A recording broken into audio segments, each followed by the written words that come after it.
Abantu bagize iminsi bavuga amajambo atandukanye kuri ibi bintu bisigaye vyibonekeza aho abarundi basigaye basasira ibikwembe canke ibitenge umukuru w'igihugu. Bamwe bati ivyo bintu n'akamaramaza biragayitse uravye naho igihugu kigeze kino gihe. Abandi bati mwanguha umukuru w'igihugu arakwiye gusasigwa ibitenge akabicako kuko ariko arakora ibintu bihambaye.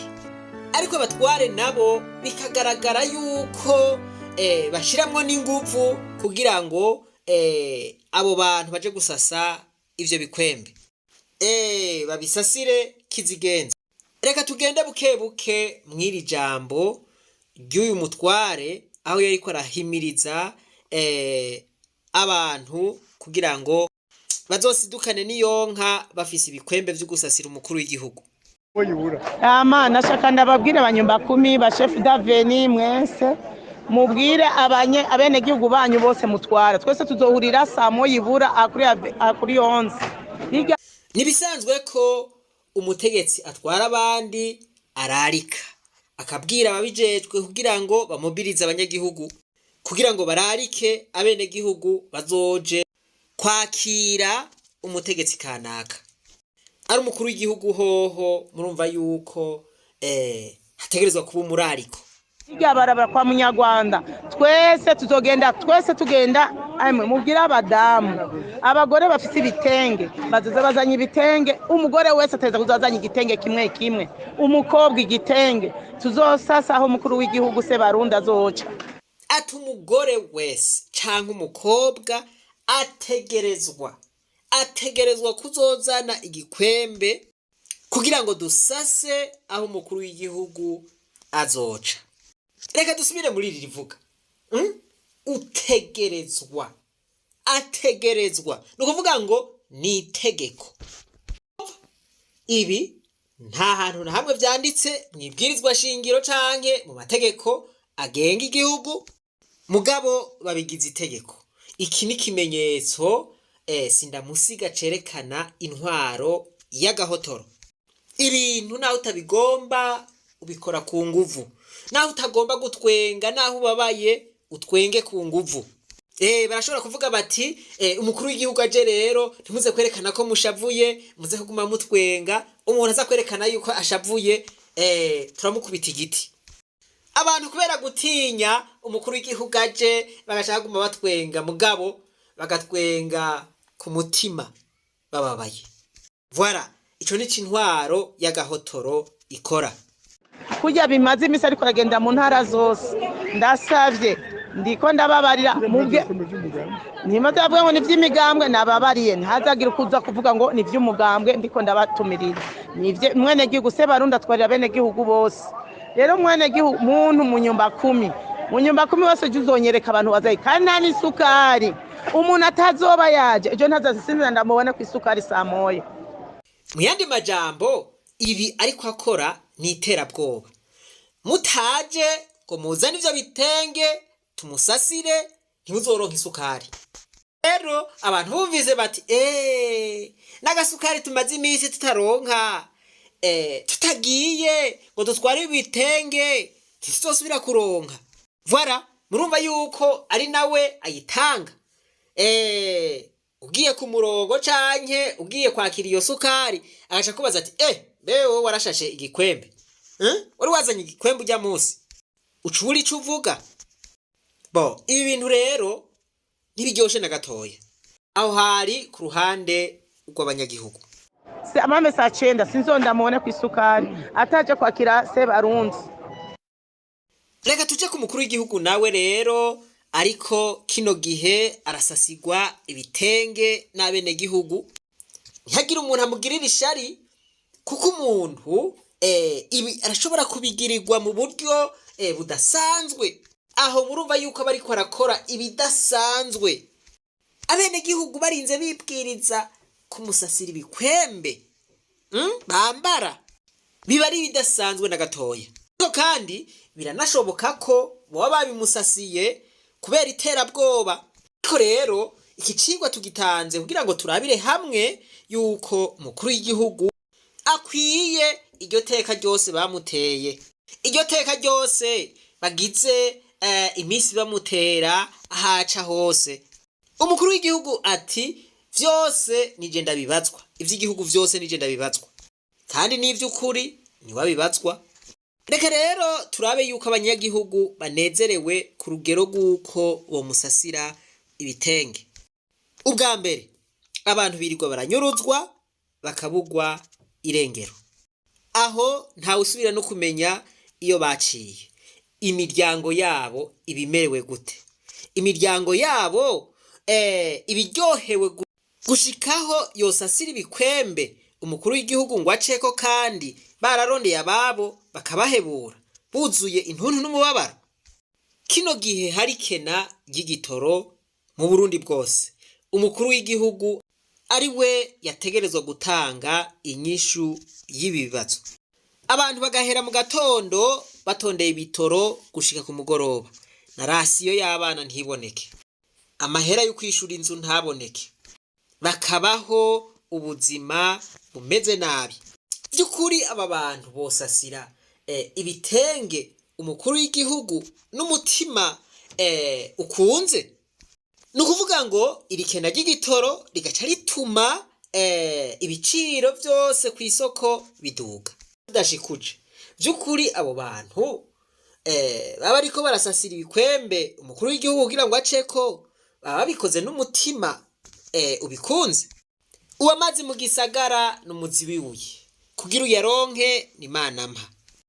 Ubu hariho abantu bariko baragura ikidumu c'amazi 2,000, 3,000.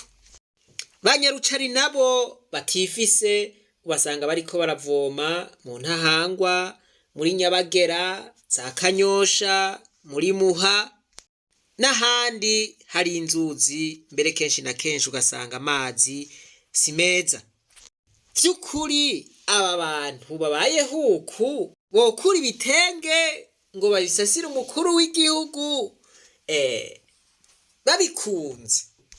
Ubu agasukari kugira umuntu akaronke abanza gutonda, kandi arashobora gutonda akakabura n'ukukabura.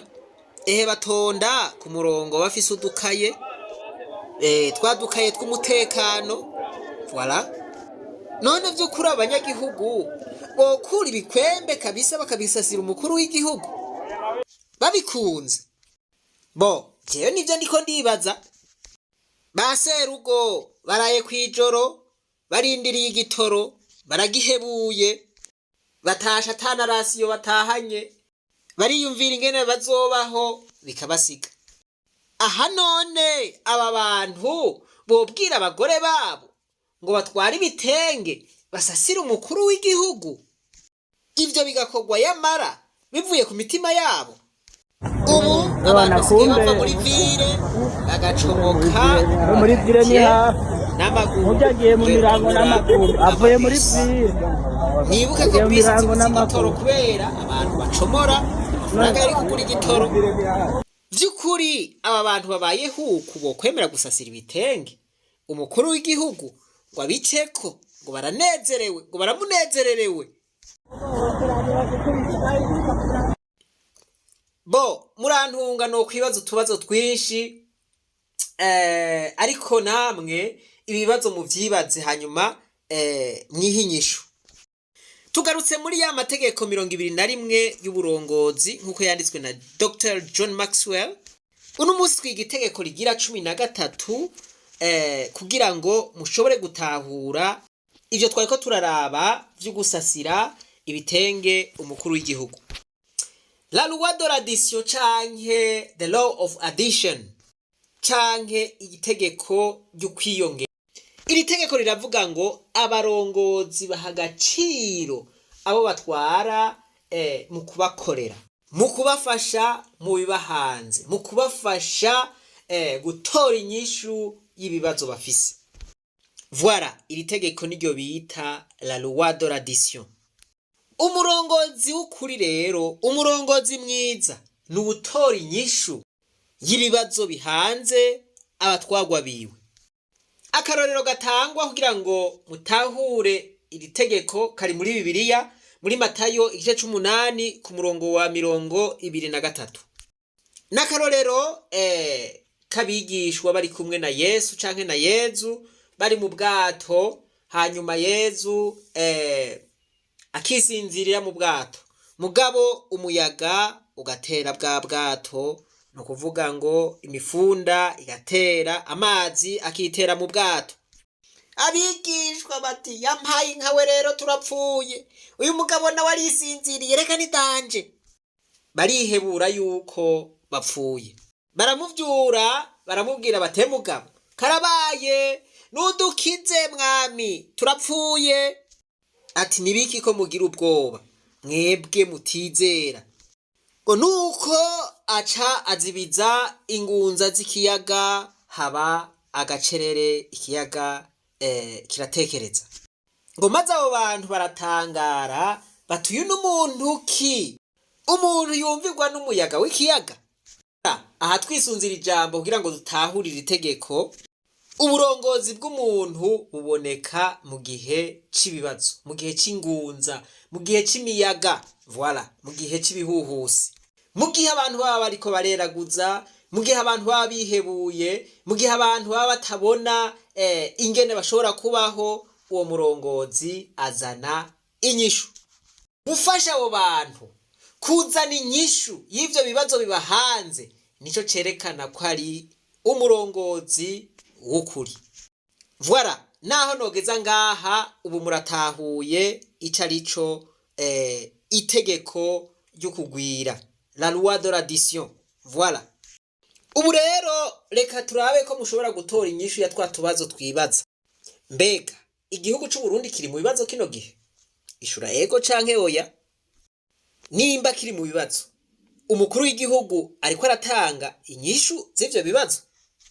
Nimba atanyishu ariko aratanga canke atanyishu abona, ubona bibereye ko abagore bamusasira ibitenge akabicako? Ubona bibereye ko uwudashashe igitenge yoca ahanishwa kubura isukari?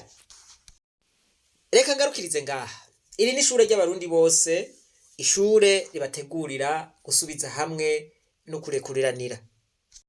Ukaba watahuye iri tegeko ry'uburongozi rya addition, nizi nyishu uzuzironka, uza guca wuguruka amaso, na wewe ntawe uzosubira kuguhenda. Imana nibahezagire mwese. Reka twibandanize kwa rugendo rwacu, maze tugaruze umunezero Satani yatunyaze. Umuntu atarashika mu ishure ry'abarundi bose turamuhaye kaze. Turabashimiye mwebwe mukurikirana ivyigwa vy'ishure ry'abarundi bose ku munsi. Turabashimiye gose mwebwe mumaze kugira subscribe canke sabone kuri chaîne y'ishure ry'abarundi bose. Ariko turabona n'abandi bashika ku bice 35 kwijana baraba ibi vyigwa bica mu ishure ry'abarundi bose, mugabo bakaba bataragira subscribe canke sabone. Wewe rero utaragira subscribe canke sabone, reka tubikwibutse. Ni vyiza yuko uhejeje kuraba icigwa kikakuryohera ko ucugira subscribe, hanyuma ugakubita kwa kajeme ntaco bigutwara, ugaca ufyonda no kuri kakazogera kugira ngo dushizeko icigwa ucuronka notification muri telefone yawe. Ntitwahora dukunda kuza turabivuga, mugabo reka tuze turabibibutsa. Utarahezagira vraiment nashireko igikumu ciwe, nasinye. Voilà, sinya, terako sinyatire ibisanzwe. Muhezagirwe, umukama abarabe neza. Kugira dutere imbere natwe kandi duteze imbere bene wacu abo dushinzwe, intama zacu dutegerezwa kuzigisha. Kwigisha sinzi wavuze ati ushaka guhonya igihugu ntuze ugende ngo ufate imipanga ufate inkoho ugire ati ushaka ko igihugu gihona, abantu bahona, intama zihona, bimu bumenyi bazoba imbunuza w'imihimbiri, abantu bazoza mu kubakwega bakwega izuru bajana iyo bashaka. Ati ushaka ko igihugu gitera imbere, ushaka ko isi itera imbere, ushaka ko abantu bamererwa neza, ubaha ubumenyi bonyene bakamenya gutandukana icatsi n'ururo. nivyo Yezu yagiriye abigishwa biwe. Ingamunyu ba Petero batari barize Yezu amaze kuzuka, kuko yari yarabigishije, baraje imbere y'inama nkenguza amateka na nshinga amateka, bakavuga ijambo rimwe bagira bati mbega abo bantu ubwo bumenyi babukuye hehe? Ati nta handi atari kwa Yezu, nta handi atari kwa Yezu. Igihugu kitagira incabwenge kiba kigowe. Ibi Yezu yabikoreye abigishwa biwe kugira ngo abagaragarize urukundo rw'umwungere mwiza.